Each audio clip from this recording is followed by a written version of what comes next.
In this tutorial, we'll show you how to integrate Oracle HCM Cloud and Strategic Workforce Planning using data management.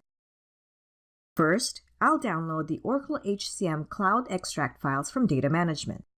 In this example, I registered my source system, selecting Oracle HCM Cloud as the source system type.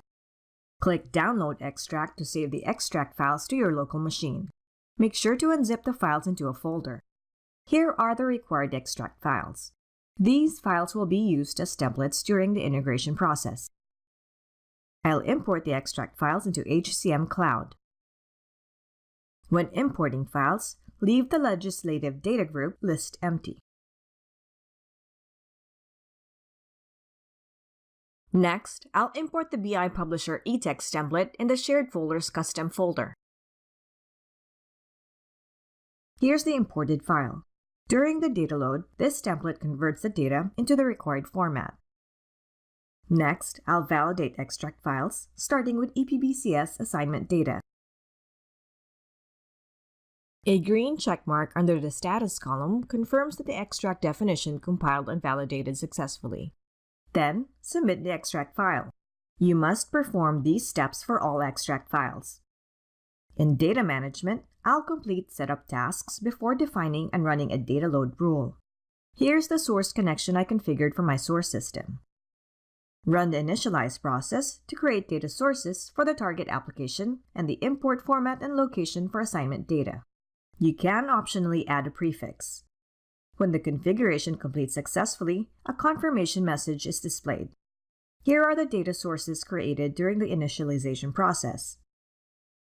The import format associated with the data source for assignment data was automatically created when I initialized the source connection. If you need to work with a different data source, make sure to create the necessary artifacts, such as import formats, locations, and so on. A location associated with the import format was also created during the initialization process. Make sure you have period and category mappings defined. If your source and target metadata and data do not match, make sure to define data load mappings. When you define mappings, always verify the selected point of view. With the setup complete and mappings defined, create your data load rule. Verify your POV and then add a new data load rule. Enter a name, select a category and target plan type. I'll change a few target options.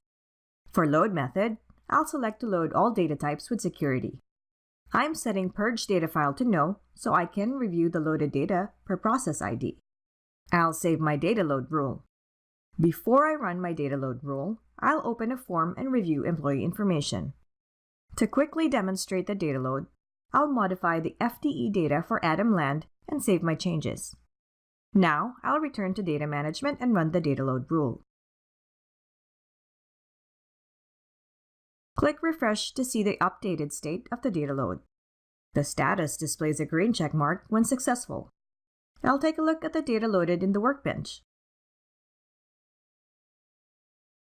Here is the FTE data for Adam Land.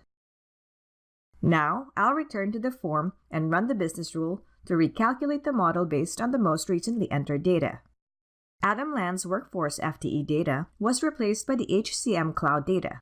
In this tutorial, you saw how to integrate HCM Cloud and Strategic Workforce Planning data using data management. To learn more, visit cloud.oracle.com.